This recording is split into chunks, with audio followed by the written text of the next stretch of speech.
থাকলে মেলা কিস্তি খাবো রে।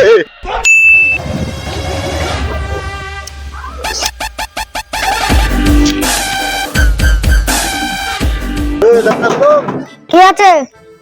তোর মা কই? মা তো ঘরে আছে। স্যার আপনি দাঁড়ান, আমি ব্যাপারটা দেখছি, তারপর আপনাকে ডাকছি। সেরকম সমস্যা নেই। গো ভাবি, বাইরে এসো। আরে যারা তোর হুশ বুদ্ধি হয়নি, আবার কিস্তি নিতে এসেছে, পাড়ার লোকে দেখবো নাকি? এবার কোনো ড্রামা চলবে না, এবার পুলিশ সাথে গেলে লিখেছি 4 মাসের কিস্তি বাকি আছে, তাড়াতাড়ি ফেল। স্যার ভিতরে আছেন তো? কি আছে বলো?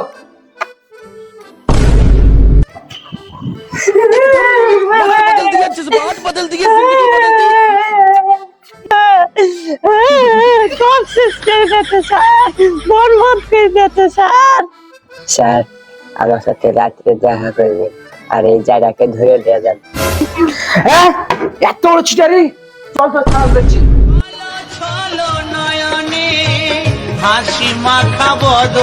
জায়গাটা চিনে না আমি কোন মাটি।